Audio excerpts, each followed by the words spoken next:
Good to go? All right. Welcome everyone to the 2025 IAACE annual meeting. I'm your president, Katie Walton. Welcome.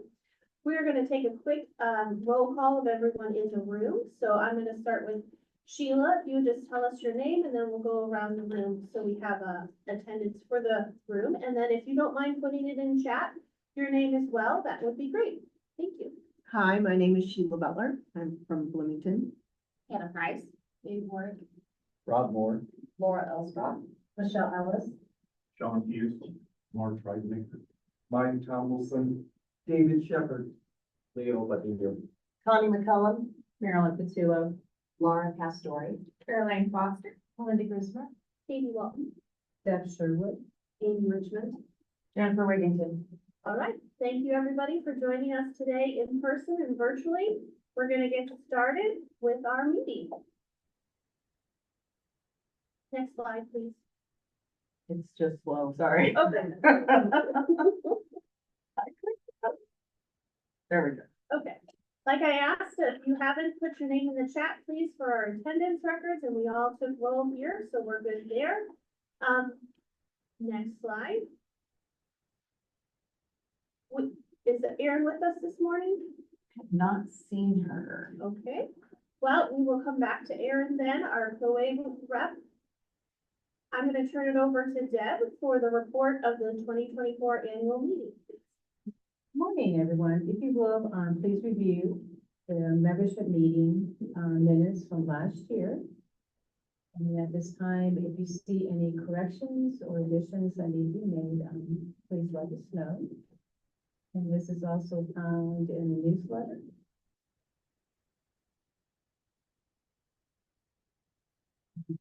If I can, I need to ask for a motion to approve.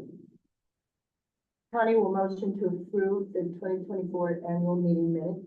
Thank you, Connie. Do we have a second? Amy Richmond, second. Amy Richmond seconds. All in favor, say aye. Aye. Any opposed? Okay, motion passes. Thank you all. Next, I'm going to turn it over to our treasurer's report with Dustin Bentz. Is Dustin with us this morning? All Yeah, right. can you guys hear me? Can you guys hear me okay? Yes, Yep. we can. Hey, first, I got my Yankees hat on for all you Cubs and White Sox fans. I had to go switch hats today after I heard all the Cubs and White Sox going back and forth last night. So, Dustin. we will start. We decided this year to kind of go over budget to actual and kind of look at how we ended up going with everything. So if you look there, our total revenue versus our budgeted total revenue versus actual. And right now we're currently at a difference of $14,093.39. Some of our key line items are individual memberships, conference fees, sponsorships and collaborations, donations, and ILA funds. And the individual memberships came in slightly below target. We did see significant gains, though, in conference revenue. Registrations income exceeded expectations by over $21,000, so that's awesome. And we also received additional income through donations and sponsorships. Our general expenses there, our budget expenses for operations totaled about $78,000, and we spent $68,129 so far, putting us $10,000 under budget. We saw savings in contract labor, travel, software costs. However, we did go slightly over in co-aid travel, accounting software, tax preparation, and everything else is currently on track to kind of meet the end of the year goals. Conference cost expenses were where we saw the largest increase. We budgeted $114,000. But our actual spending was $147,000. That was $33,000 over. Most of that came from hotel and meal costs, which exceeded our estimate by nearly $38,000. Despite savings in keynote and award costs, overall conference delivery required more investment than anticipated. And that's just Belterra's. You know, we always talk about that. If you've been in our meetings, Belterra just runs a little bit more expensive than Blue Star. So we kind of knew it was going to come in over. Next slide, the last slide, we projected a year-end surplus of nearly $90,000. We increased conference expenses, and our actual surplus will be around 28,700. That's a 61,000 difference, but we're still operating with a positive balance and maintaining financial health. Does anybody have any questions about our budget or anything? You can kind of look at it there.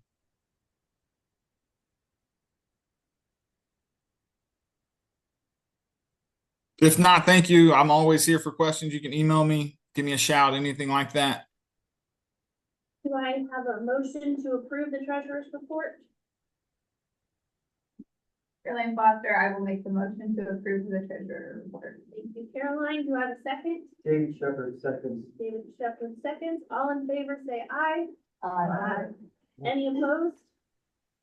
Okay, treasurer's report's passed. Thank you, Dustin. Yeah, you're welcome. All right, some exciting news. Our newly elected board members, we have President-elect Dustin Benz, and our new secretary will be Mae Warwick. We welcome you. Well, you're coming up from the board. You've already been here, but you're coming to the exec board now, so welcome. We're excited to have you. Dustin, we know we'll have lots of icebreakers in the transition meeting next year, right? We'd also like to welcome our other new board members that are joining us. Jane Coulter from Region 9, Ivy Tech Corrections, Mark Freidenmaker from Region 1, Ivy Tech Corrections, and Leo Patino, Region 2 from Warsaw Adult Education. Thank you, you three, for joining the board. We're super excited to have you and the perspective that you're going to bring. And since we had our current board members move up to exec board positions, we're going to need to replace some of them, and we have selected Laura Ellsbrock for Region 7. Her and Hannah Price tied for 4th place in the election, so these two are moving on up, and we welcome them. Very excited for them to join the board. So we have Laura Ellsbrock, Region 7, and Hannah Price joining as a member at large from Region 11. Thank you for joining us. And Laura, thank you for taking on the treasurer's position. Talk louder. Okay, thank you. I should turn that volume up too. All right, so we need to thank some of our outgoing board members because they're leaving us at the end of June and we are going to greatly miss them.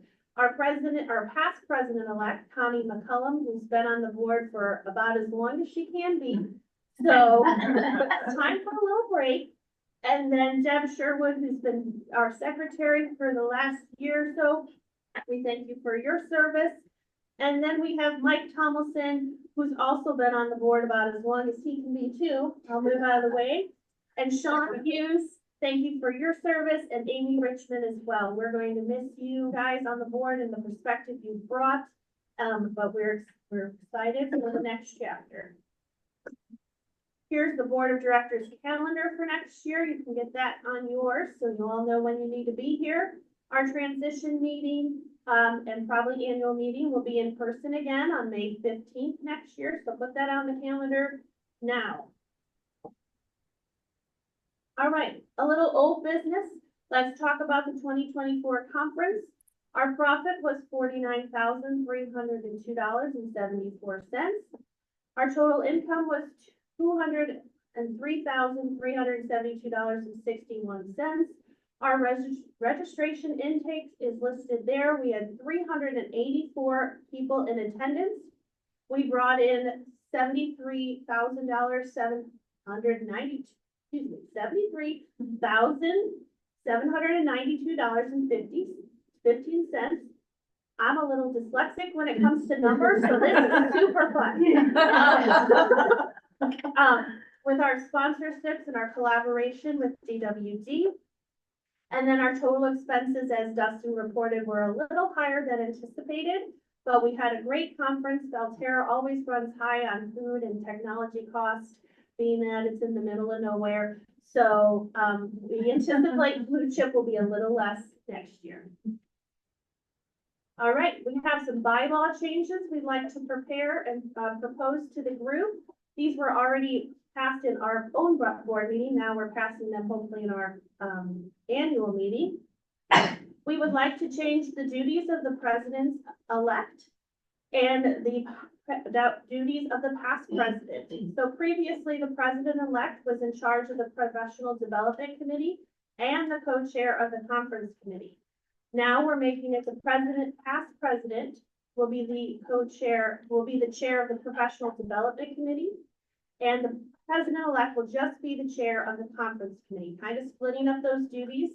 Makes the past president still have a position and gives the president-elect a little less to take on. So I need a motion for this approval. Connie will motion for this approval. Thank you, Connie. Do I have a Dustin, second? Dustin will second.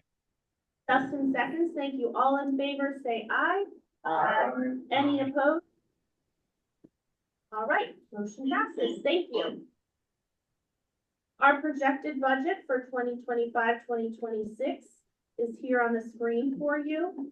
We hope to bring in around $234,750 in revenue. We will be slightly over, revenue over expenses will be around $12,353. And on the right there, you can see all the expenses we have for the year. Can I get any questions on that? If not, can I get a motion of approval? Mike Tomlinson will make a motion to approve the budget. Thank you, Mike. Do I have a second? Laura Ellsbrock is second. Laura Ellsbrock will second. All in favor, say aye. Aye. Any opposed? Look at this, we are flying. Oh, I get to turn it over now to Melinda Grismer, our president of ILA. Hello, everybody. I'm Melinda Grismer, and I'm excited to be here as well. We've been doing a lot with the Indiana Literacy Association this year, and all of our board members are here as well. Here's Michelle. So I'm gonna have everybody, it would be probably a good thing before we go on, just to have everybody that's on the ILA board, just give a shout out really quick.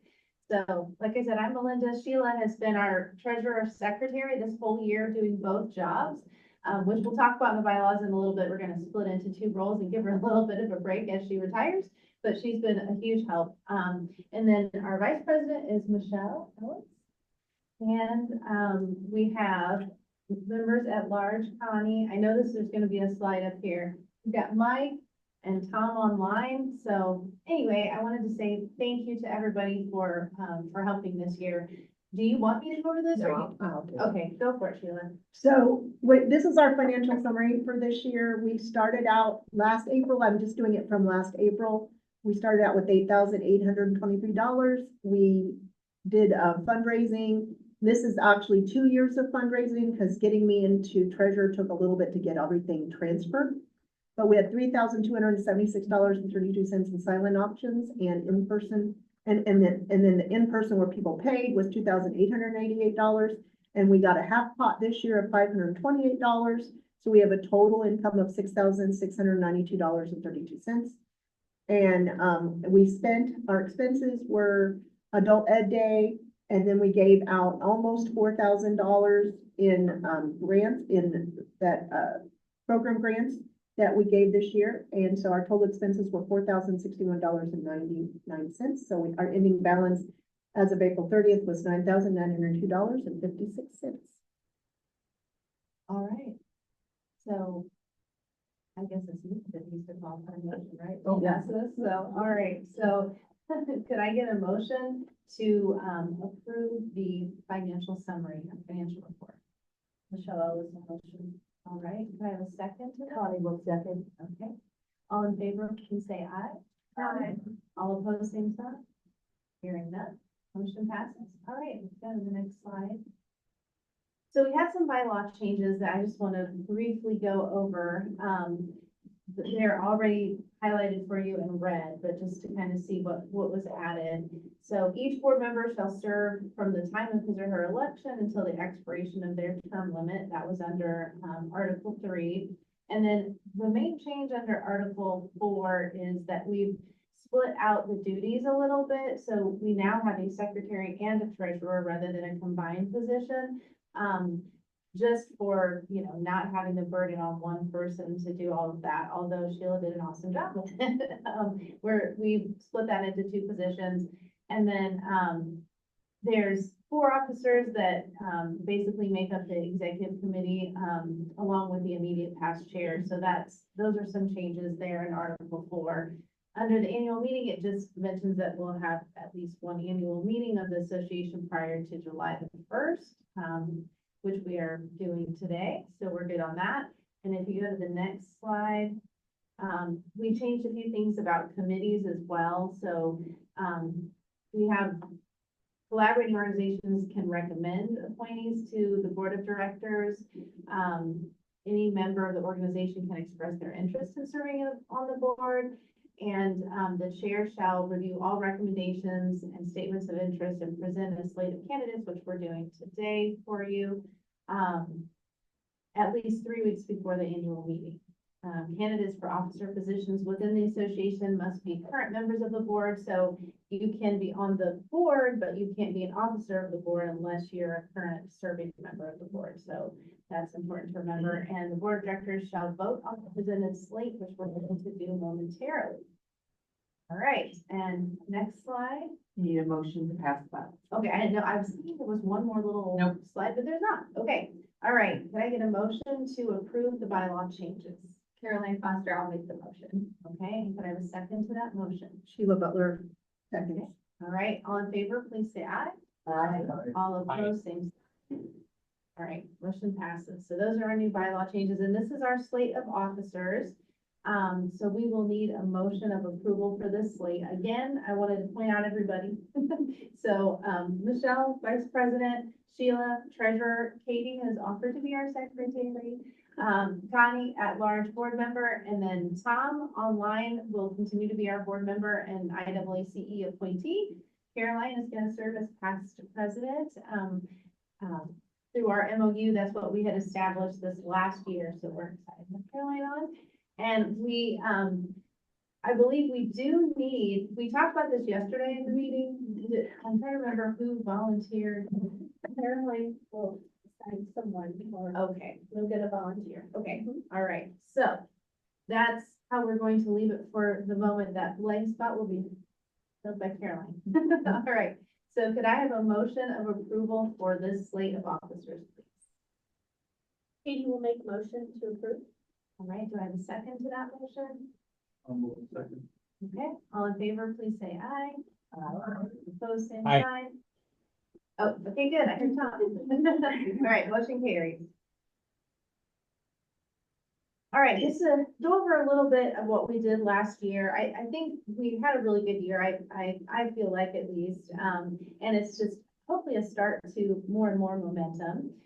We collaborated, I think, very well with IAACE and the conference. We really raised a lot of funds that we then passed back to the membership in terms of grants during Adult Ed Day. So that was exciting. We renewed our MOU and obviously worked on our bylaws as well. We applied for 2 grants. In fact, and really that Wish You Well Foundation was as of 1 a.m. last night. We applied for 2 grants, but the Wish You Well Foundation, I'm hoping that baseline proposal can be shopped to other funders across the nation even. But I know Lilly Foundation, Jen and I have been talking with a potential partner with that as well. So the baseline foundation proposal that we have, which is helping us to have a pot of resources that we can then pass on to the membership, is what I'm trying to shop kind of across the nation to see what kind of support we can get for those literacy mini grants. So I'm excited about that. We'll see what Wish You Well Foundation says, but it's a small proposal. It's just $7,000 that kind of adds to our $3,000 in fundraising. So every year our hope is that we'd have at least 5,000 to give out in mini grants. And then hopefully if we have larger partnerships like with Lilly Foundation or others, hopefully we can grow that pot of mini grant resources. So excited about that. You see the number that we were able to give out last year. That was actually, we had initially said we would only give 3,000 and then we got several more proposals. And so we reached into we reached in a little deeper and we're able to give 4 awards. So again, hoping to continue that momentum. Our goals, I've kind of mentioned for 25, 26, We want to collaborate. Well, I haven't mentioned the lunch and learn. We're excited about collaborating on a lunch and learn at the conference that's literacy focused. And we have actually Michelle from Purely Persistent kind of in the hopper as a potential. And we've looked at several. So hopefully we'll make that happen and be able to have a literacy focused lunch and learn at the conference that we sponsor. We're working on growing and developing our board of directors. And we talked about some strategies again of, having more committees and more board membership.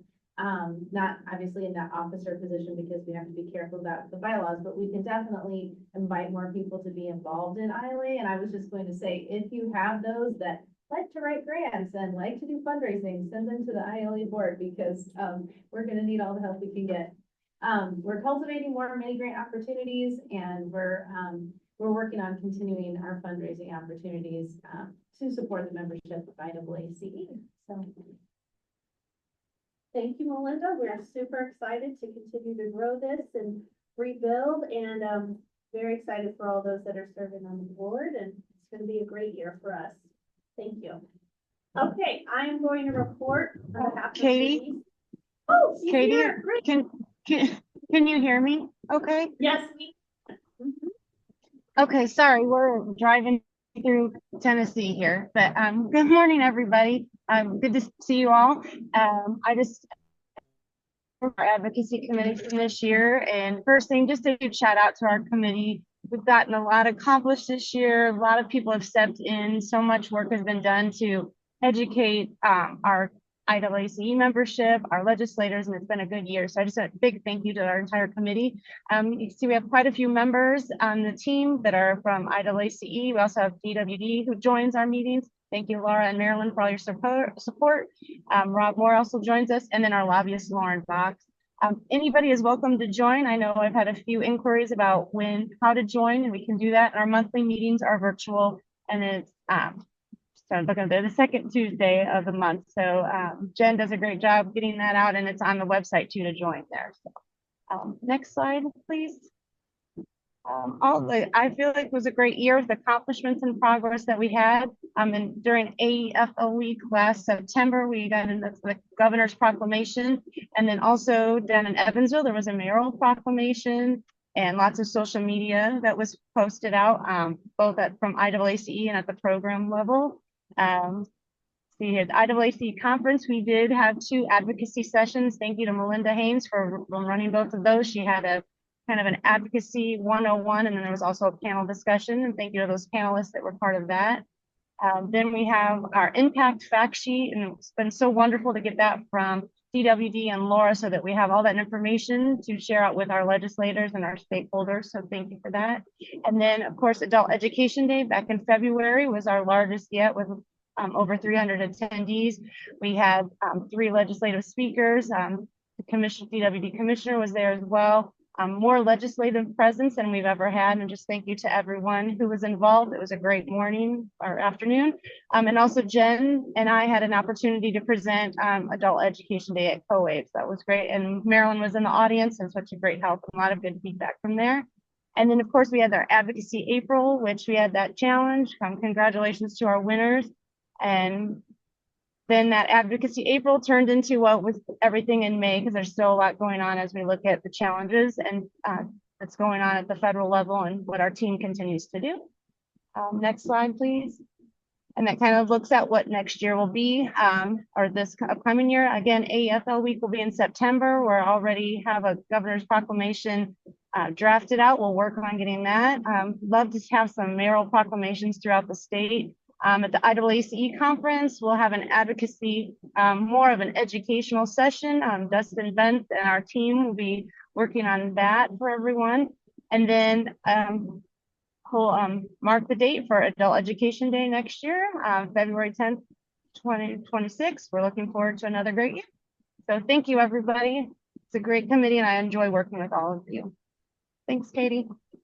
thank you. You do a fabulous job, and we are so appreciative.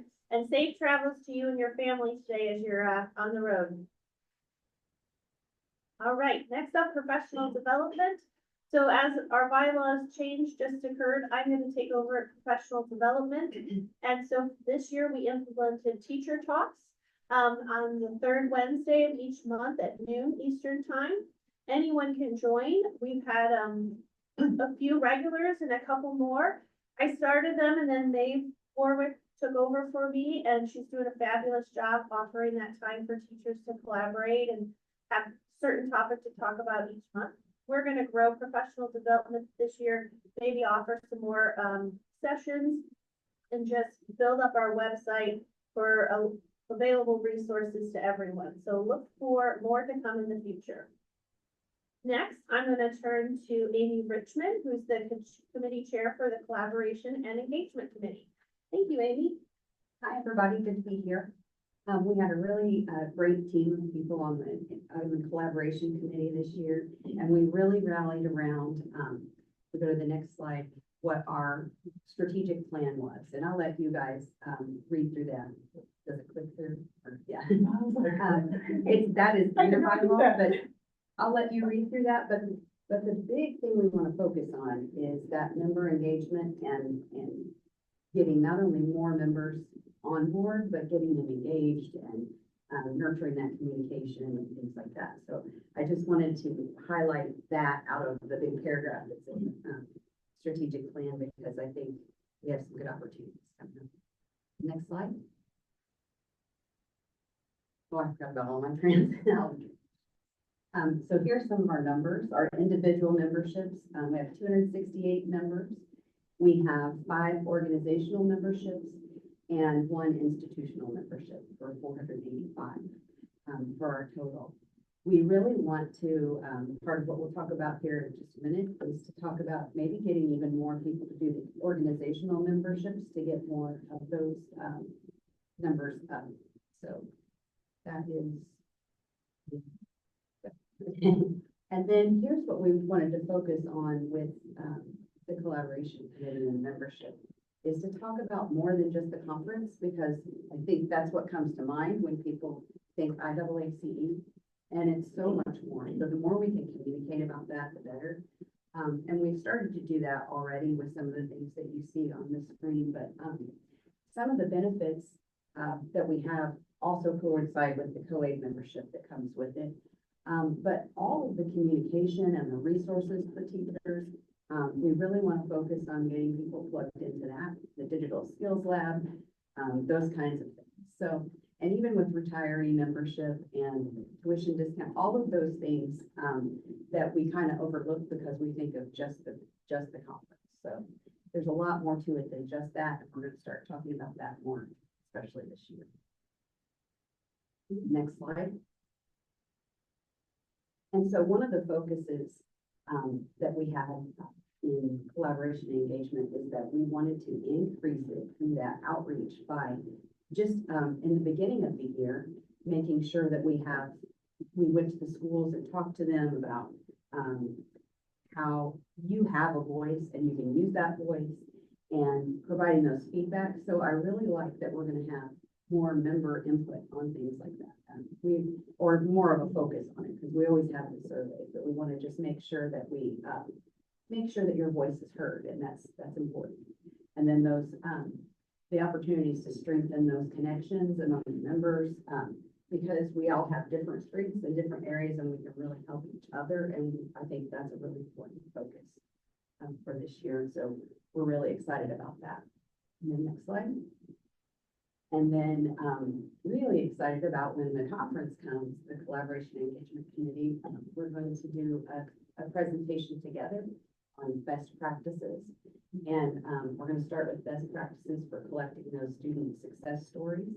So we'd encourage all the committees to kind of put in a proposal, because I think one way to spread the word about IAACE is for us as a committee to kind of put ourselves out there and talk about what we do. So we're excited about that. We'll be doing that. Encourage everybody else to give it a try.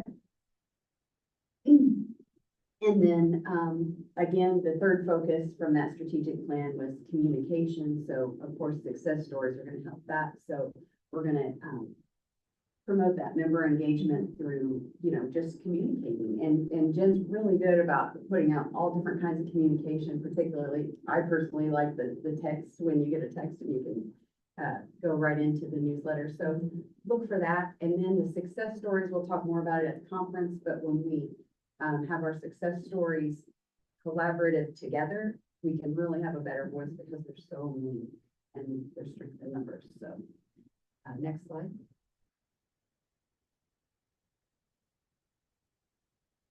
Yeah.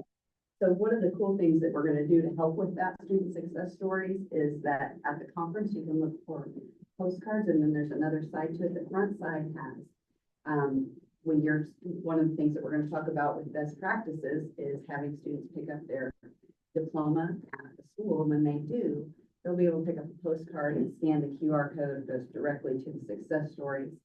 And it's all in one place now. It'll kind of channel it to that one place. And so the numbers will really multiply. On the back side of that, it kind of tells the students what is your membership, because part of that is you'll get a membership to IAACE, which means they'll have a membership to COAID. And a lot of times we don't focus on that with the students. So on the back, it'll say some of the benefits they have and how they can use their voice to advocate, things like that. So those will be available at the conference. So we'll have those set up.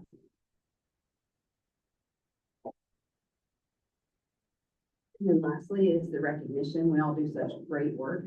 So we really want to focus on the good things that are happening, not only with our achievements, but with collaboration and partnerships. So we want to really get those criteria for recognizing the members that are doing the great things that we're advocating for. And so we're going to develop an approach for that that's going to be more systemic so that we can showcase those award winners and be able to, you know, celebrate those things because those are important. And then I think I already said the last bullet, sorry. But we do want to highlight those more and share the success stories because, you know, we all have our favorite way of communicating, but, you know, social media and the newsletter and blogs and all of those things, the more we can blast those out for students and for teacher engagement, the better. And then I believe, thank you all. And then we wanted to really, speaking of recognition, if we go one more slide, is to nominate, because we do so many good things. And sometimes that's the last thing on our plate. So I wanted to, the collaboration committee wanted to say, hey, let's think about the good things that are happening and all of the awards you can nominate for. Do it now, because if it's last minute, we're scrambling, we can't think. So do it now and think about those good things that are happening and make a nomination, because I know we can all think of somebody who's doing something great in our program. And then we really want to talk about the community partnerships that are formed, and student memberships and organizational memberships, all those things I said, I think will really make a lot of growth for collaboration and engagement committee. And the committee we have is really fun. So it's a plug for collaboration committee, because we have a lot of talent on our team and we have a lot of fun when we meet, which, speaking of that, is just once a month and for an hour. And we'd love to have anybody that wants to join us. Amy, do you want to mention anything about our student memberships now? Oh, yes, if we go back to the slide where the postcard was. If you could speak up just a little bit. Oh, yes, that's always a problem for me. Yeah, so speaking of those postcards, we really want to focus on when somebody completes the PED and they share that success story, it also comes with a membership for students. And we want to make sure that we get those students, like, you know, for COAID, they can attend. Well, we're going to have benefits as well. We're still forming what that will be, but we want to have benefits for students to come to our conference as well. And just to be members and talk about it. It's a really important time for students to tell their own story. And so if we can really get students to embrace that membership. And like I said, any like postcards just one way, but you can talk in your programs, you know, about what IAACE is as a teacher and as students as well. So I think that's going to be something that really helps to grow.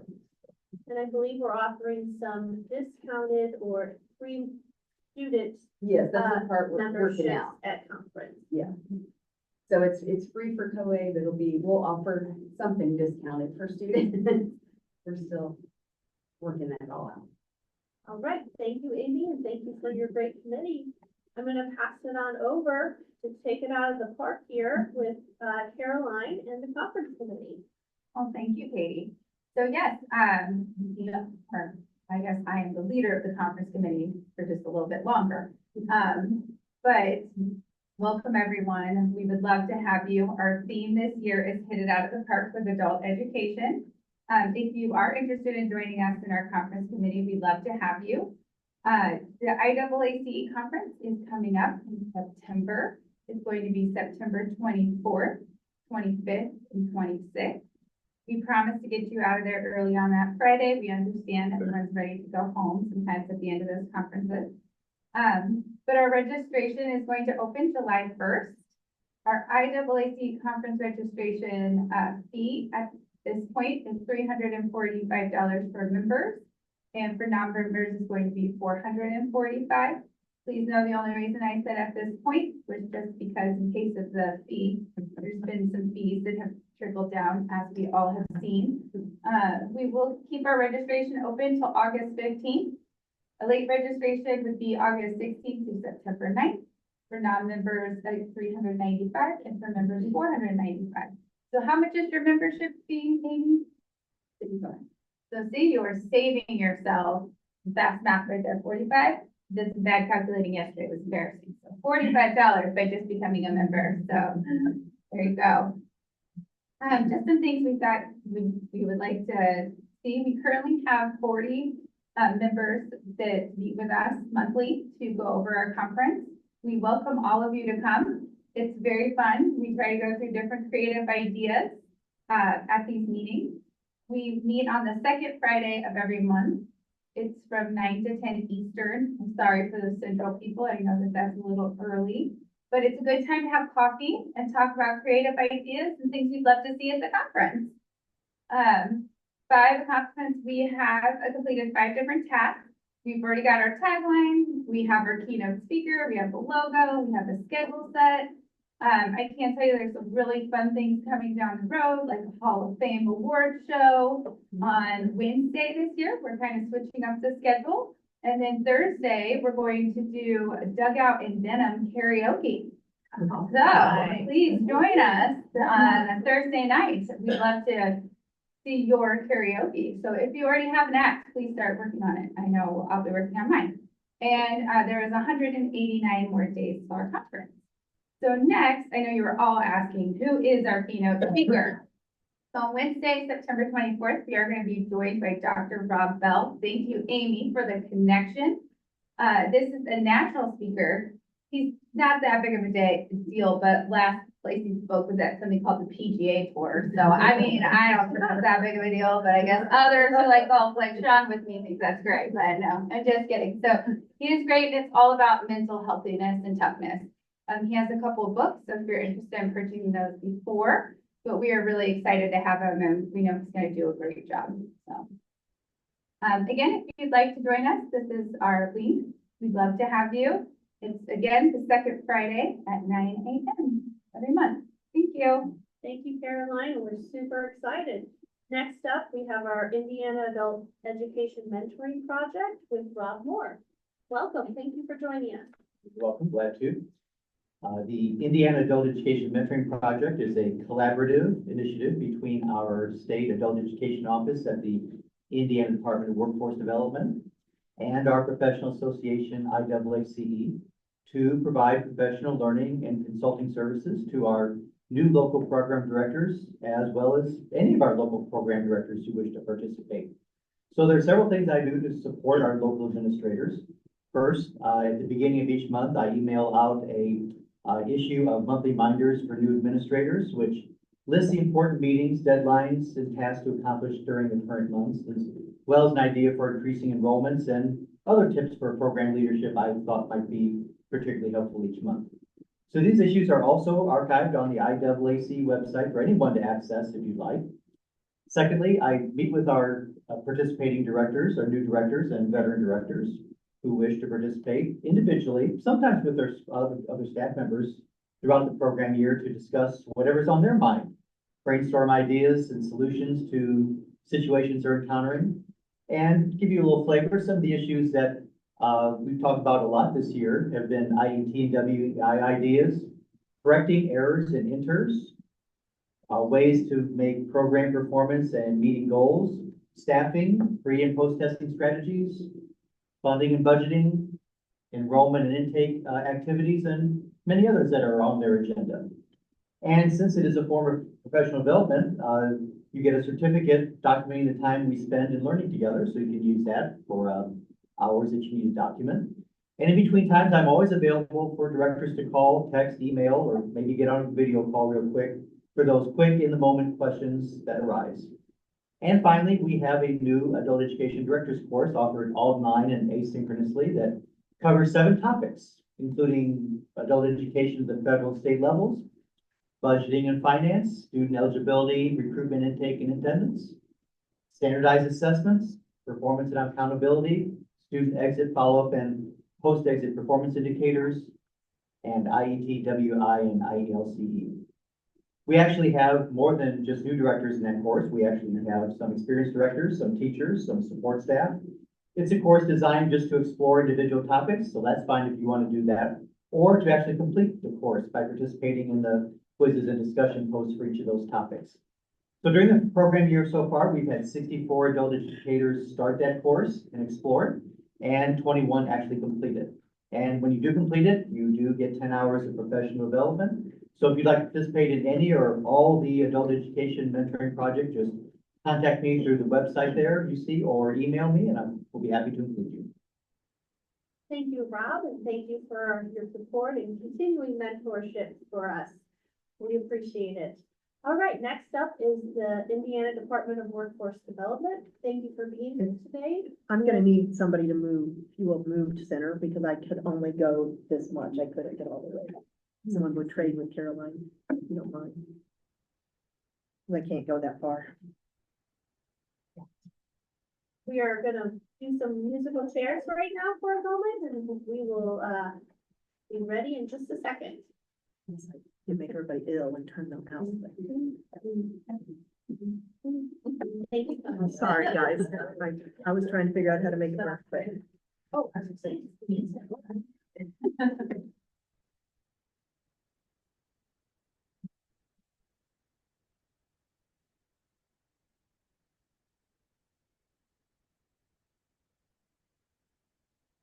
All right, I think we're ready now. Thank you for joining us.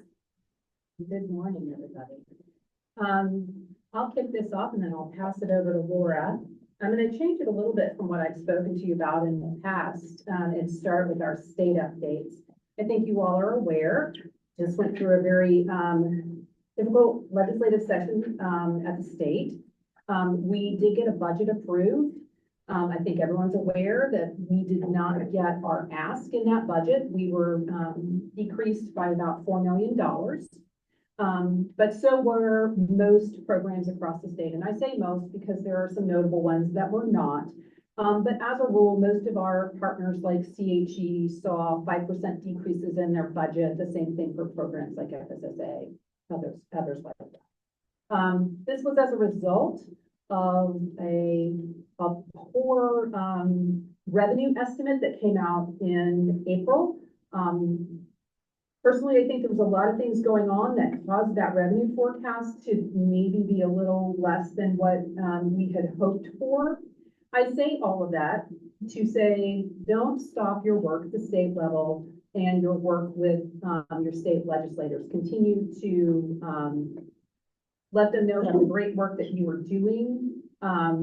There is always the possibility that when they go into session again in next winter, that they could reopen the budget should revenue projections have changed. I think, it's always tough to add money back once it's been taken away at a state or federal level, but I would not give up on that option of being able to make our case that we should receive, we should get that $4 million back in the year 2 of the budget. So, keep working with your state legislators. Also in House Bill, 1001, which is now House Enrolled Act 1001, the governor's workforce cabinet was, abolished, and all state board, functions are moving back to the Department of Workforce Development. So more to come on that and what that's actually gonna all look like, but for those of you that have been around a while, think SWIC as opposed to GWC. So it'll be something more just WIOA focused, we believe. In our new vertical, it's the Commerce Department. There's conversations taking place with the Commerce Department and DWD, along with what's left of GWC right now, to kind of look at what that board will look like moving forward.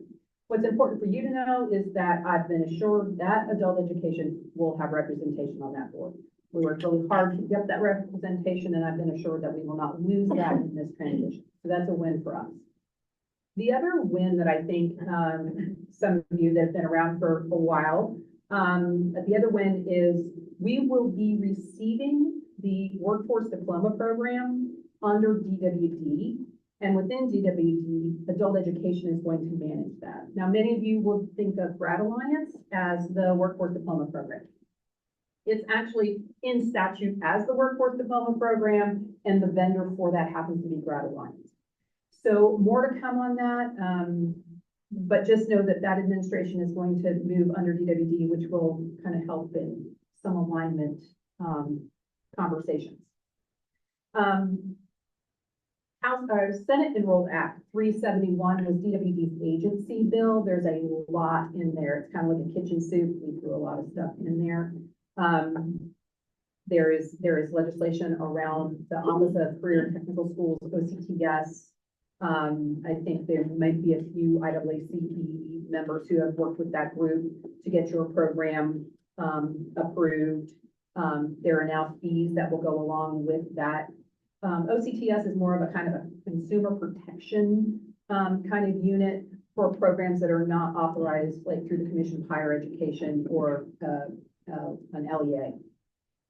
So there were some changes there. The bigger one for us is we were not able to get the bill through that gave us the authorization for what we call UI plus, or the skill, I think, what did they call this? Reemployment Skills Training Pilot. All of us think of that as the UI Plus program. That bill did not get through in the end, so we got it added to 371, and 371 got approved. So we are authorized to begin the UI pilot. This would give supplemental benefits for claimants that are making progress towards a training goal, and DWD has decided that at this point that will be adult education focused. So think of individuals on unemployment that do not have their high school diploma. If they are willing to enroll and work towards getting their high school diploma, there's an additional claimant benefit. Not sure if you're aware, but in Indiana, we have one of the lowest unemployment rates in the country. It's not very sustainable for anybody that is out of work. So this might be enough to give somebody the incentive to go ahead and take the time while they're on UI to go ahead and get their high school diploma. That is our hope. That again will be a pilot program, be very small, be very targeted, and all of these things that I'm telling you that we're going to do, he's going to do them. So there's a lot that is still being worked out with this. But again, we lost some money, but we got some good things that happened through legislative session as well. And so I don't want it to be all. Finally, Senate Enrolled Act 365. This is that ROI bill that we've talked about for a while.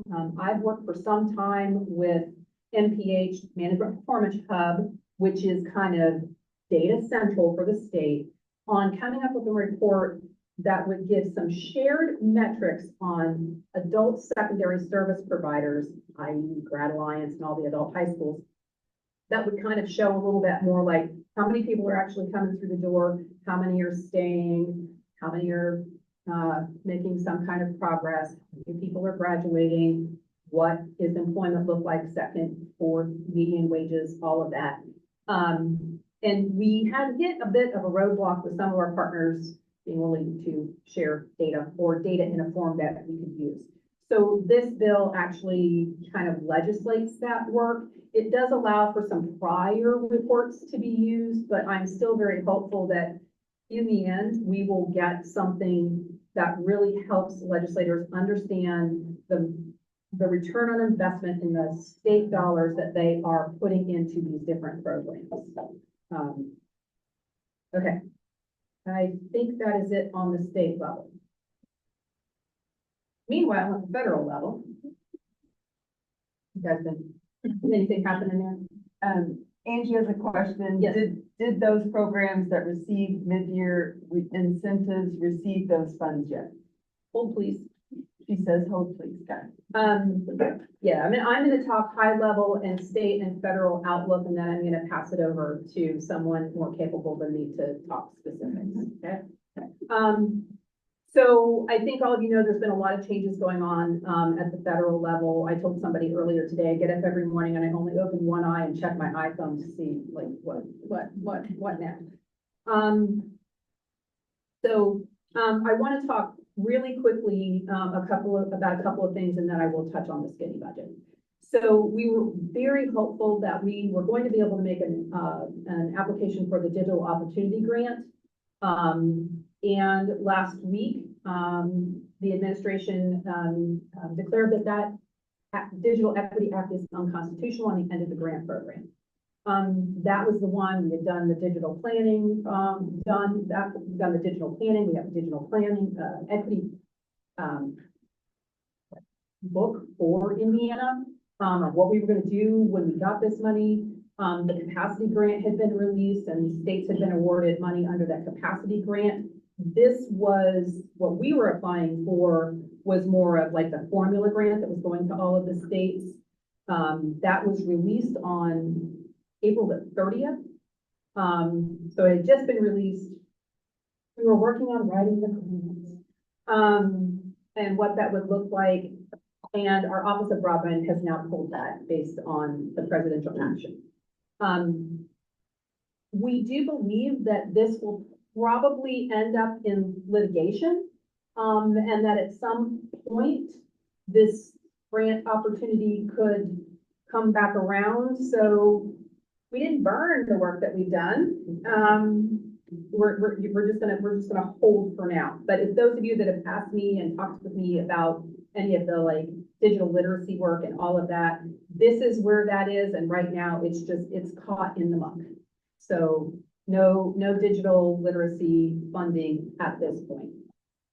I did have the opportunity through a call this week to meet Octave's new Assistant Secretary, Nick Moore. He is from Alabama, where he worked in the WIOA system. And when I say that, he worked in the kind of more in the Title I side, but in doing a lot of alignment between all of their WIOA partners. He also, if you heard Molly Dodge's testimony on WIOA reauthorization, Nick Moore was also one of the individuals that testified for WIOA reauthorization. So while he is not adult ed specific, he has a lot of experience in the work that we do.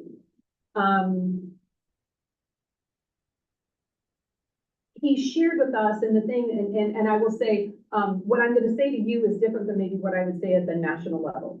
For Indiana, I'm excited because everything that Nick said really was around workforce development and how adult education needs to be better integrated into the workforce system. And I'm like, so at least at this point, nothing that he said caused us really any concern. And actually, we felt pretty good about the comments that he had made. They specifically asked about our federal allocations. So what we know is that we had a continuing resolution Money went to the Department of Education, in a block for our Perkins partners, CTE, as well as for adult education. There was concern that, maybe they would decide to do something different because it wasn't lined out in the budget. But we know that our Perkins partners have received their funding and they did not get a big increase. So that gives me hope that the money in the continuing resolution, which should have been the same as what it was for last year, is all there and we will eventually see it. Nick Moore told us that we will get our allocations in days to weeks, not months. So that was on the 14th. I'm going for the 13th of June. That's less than a month. We really do hope that it'll be soon, but he was very, it was very important for him to make sure we knew that we will get those allocation letters. I hope during our next statewide call that we can potentially share, a slide that our friends at Opte, reviewed on the national data and shared on the national data comparing Title I, Title II, and Title IV. There's really some interesting takeaways. I won't spend a lot of time on that today, but just know, when you see, and what I'm going to talk about just a second in the skinny budget, when you see that poor performance and that 42% measurable skill gain, I think we have to help folks understand why that is significantly less than it is for some of our other title partners. So more to come on that. So fine. I think all of you are aware that the executive branch issued their skinny budget and it did eliminate all funding for adult education. I'm really excited to see our friends sitting back here behind me because as he can remind you, we have been here before. This is not our first rodeo with this. Back in the early 2000s, it was proposed that EE funding be eliminated again. At that time, it brought everybody together. We kind of rallied. You've heard Jerry talk about the NRS was created. In the first Trump administration, there were talks of significant cuts. That kind of propelled COAID to do a lot of what they did. And we actually ended up seeing more funding over time. So I don't want people to be too awfully, we need to pay attention, we need to work, but we need to keep doing the good work that we're doing and let kind of like the dust settle all around, okay? Don't think, oh, woe is me, and I'm gonna have to shut down programs. We're not there. I can't tell you that we're never gonna get there, but we're not there yet, and we need to keep doing our good work. I think with that, you'll hear more opportunities. Advocacy is on this. They've been so great to start, getting some things out. You guys have probably seen that. Follow your folks, follow the lead of COAID and your IAACE advocacy on doing some outreach, and I think we're gonna land in a good spot. Laura? Thank you, Marilyn. Let's get to the numbers because I know there's a lot to be concerned about, but there's also a lot to celebrate and recognize. And I apologize to Jen because she asked for a slide several days ago and things have been moving and shifting and we just weren't ready to give her anything, but we can add something to this after we're done. How about that? Okay, so as of this morning, we are at 25,940 students. Last year, we ended the year with 25,084 students. So we are almost 900 up year over year with still a little over a month to go. So that is great news. We are at 69.75% on our MSGs. Yes, that is great news. So we have already hit our federal goal and it is May 16th. So I know that number will go up a little bit. I think we ended last year at 73. I think we'll be probably close, maybe a little above that. So exceptional work for everyone in the field. And this is exactly what we need to be doing. We need to finish strong. As Marilyn said, we are going from 20,985,000 at the state level down to 16,985,000, and we need to show them what the difference is between 16,985,000 and 20,985,000, and we have about 6 weeks to accentuate the difference in the funding levels that we get as a system at the state. So that is what we are working towards. More good news. Our goal was to get to 3,680 IET enrollments. We are now at 3,866. So nice job really taking that up a notch. Our goal was to be at WEI enrollments 3,372. We are at 3,469. So we have really exceeded goals. One area we are lagging a little bit is HSEs. We are currently at 3,309. We had hoped to be between 4,500 and 5,000, but I think we will be a little bit above where we were last year, which was I think 4,208, 4,206, something like that. So we have plans to work hard to improve those completion rates in the coming year. But gains across the board and everything with the exception of HSEs at this point, but holding steady there. Our priority areas for 25-26 at the state level, we are working very hard to streamline systems and automate where possible. So this means the employment follow-up report, which is something we've worked very hard on for several months to provide to the field to streamline that follow-up piece. One of our priorities is to make sure that we are demonstrating our students are in the workforce to match the reality of what they are doing. We know that has lagged a little bit for many reasons. That is a very significant priority, and this employment follow-up report is something that we've been working on at the state to aid, support, and give resources to the program so that you are not having to do arduous, very tedious follow-up on your end. So May 20th is the webinar for that. I would suggest everyone attend that because it will give you a lot of tools, resources, and insight as to how to do the work at the program level. WEI/IET digital application that will be ready in June. That is to once again streamline and make it easier for the programs to get those applications submitted and approved. Once we have them in the system, the rollover will be much simpler. So this is planning for the future to better support and take away some of the paperwork, busy work at your level to be able to do the programming you are so good at. And then a monthly fiscal activity report. That is to share fiscal information because we know there's a gap sometimes between directors and the fiscal business office. We are taking that upon ourselves to send you an update every single month to the directors to let you know what has been submitted so that we don't have a mismatch in understanding what is going through and what hasn't gone through. You will have that double check from us on a monthly basis. So I'm very proud of the work our fiscal team has done. And our, I'll just say George Gerardo, who just started with us, he was able to write code and make that kind of an automated process from our end as well. So those are our priorities. We will retain focus on improved outcomes. HSE increase, we would love to get to close to that 5,000 number. We are doing things from a policy standpoint at the state level.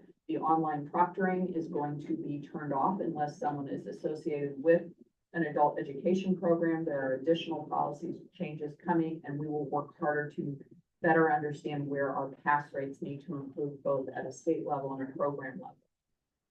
Enrollment, we would like to make sure we're above 25,000. You know, I'm not going to give you an exact number quite yet. We have to wait to see where our federal dollars land. But if everything comes through on the federal level and we get to 16,985, we want to make sure we are above where we were previously with that state dollar amount. IET, WEI, NCC, ER, that is a state level initiative. Entrepreneurship, which we've started and want to expand. Those are COABE initiatives that we are extending and implementing in Indiana. And the employment metric, we need to be above 70%.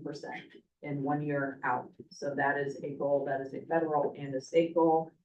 DWD will begin oversight administration of the workforce development diploma. That will be covered in the June statewide call, and we will have a training webinar after that for people or for programs for whom that might be an opportunity. Areas that focus that intersect with IAACE in the state level. success stories. We've been asking for those. We are going to try and facilitate the formatting and make it a little bit more customer-friendly process of getting them accepted and all in a compatible format. We now have an outreach coordinator back in that position, Bella Bison, and she will be working with programs and our internal staff to make sure we do more on our end to get that, that process moved out, because we need those success stories and we know they're out there. Last thing, WEI employer engagement, develop best practice for increased engagement and create a support form. So the work that we're doing with employers, how do we make sure that we have the highest level of engagement possible and are able to leverage that engagement when the need arises. So those are all my updates. Angie, I will tell you on the mid-year incentive, we have 33 out of 41 mid-year incentive contracts fully executed. This is the longest it has ever taken, and we know that it is because of some of the shifts we've seen in internal agency staff at DWD. As many people are aware, with the new administration, there came a lot of shifting from the top all the way down into the mid-range. We are working on reporting this every single day. The funding is there. You can't reimburse for it until the contract is executed, but we fully expect those to be completed within the next 2 weeks. And I think you've heard me say that every 2 weeks since what, March 1st. So just say, you know, put some words into the universe that it actually comes through this time, because we do check it every single day. All right, thank you very much for joining us this morning. Laura and Marilyn, we appreciate your updates and your collaboration. Okay, does anybody have any questions or comments in the chat or in the room?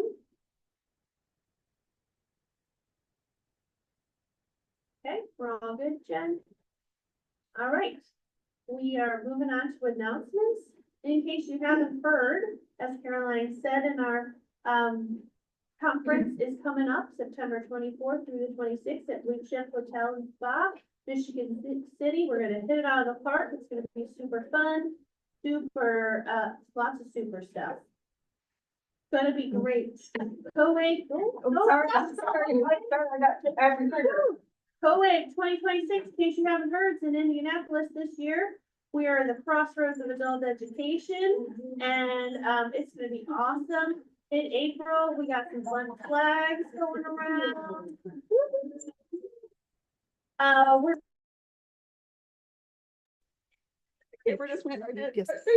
Just click the camera off. Thank you. Not want me on the camera. All right. I think you pulled my cord. Now we need Jen to advance the slide and she's got the flag. Kicking things off. Yeah, we kicked our computer off. Oh, no. Hang on. We're doing so good. And there was a thanks, Laura. Hang on. Audio.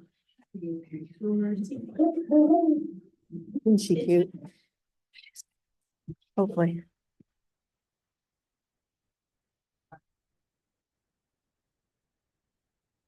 Back. Well, I don't know. Yes, this thing's in the way. Like strongly encouraged, I guess. I don't think we can say we have to. We're strongly encouraged, because it's probably. I have to. It's doing its thing. It's not. I would just say, because it's in Indiana, we would strongly encourage as many people as possible. Yes. The last thing we want is a conference in our own folks. Not sure. Yes, we are. No, I mean, I would. I was gonna try to get more of my team to go. We only Yeah. have 3 people with us for IAACE, obviously. Share something. Being an adult ed, I'd love to be able to get as many people as go, It's going. whether it's IAACE or COAE, but maybe not. I don't want it to go to me. You will not go. Until I can get the cameras right. And really, the time to The start. audio is working, so you're good. Yeah, it's Okay. good because right now I'm, Back on, so, I can't get the video back. I got it on the second. Okay, okay. good, because so Co-Wave is 2026, adult education needs your We need your voice, so there's a couple initiatives where you could go and do the voter voice. It's super easy, very simple. Put your personal information in there and it will connect you directly to your legislators. So if you haven't done that, I strongly encourage. Save the date for adult education, February 10th, 2026. Hopefully, weather is good and no one has the flu. Essay contest will be released August 15th. Next. Oops, sorry. He's just going I'm yeah. trigger happy. Well, open award nominations are gonna open at the end of the month, May 28th. We'd love for you to nominate your colleagues, your coworkers, your directors, your favorite teachers, and your students for our IAACE awards that will be on Wednesday this year at the Hall of Fame theme. It's gonna be very classy and fun. Yes. Dustin says it's his birthday on February 10th, so it's Dustin Vince at the State House. Yes, Dustin Wednesday. All right. Okay, and then we are asking if you haven't joined an IAACE committee, here are your options. We're always looking for new members. Welcome new board members. You'll be picking your committee later today, and these are your choices. And if you just want to join the task force, we meet monthly for COA, but it's a great discussion and you get to know the ins and outs of what's going on there. Next is our communication links. Hopefully you all receive emails, know how to access the website, know how to look at the calendar, all of these things, and we will keep those up to date. Caroline, I expect excellent president messages from you. All right, anybody have any chat, anything in the chat? Give him a moment. Okay.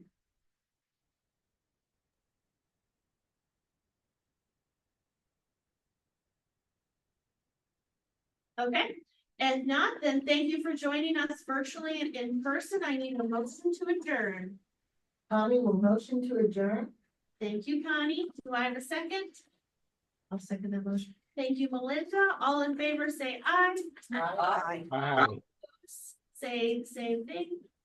Please no one opposed. Okay. All right, meeting adjourned. Thank you all for joining us virtually and in person, and have a great day.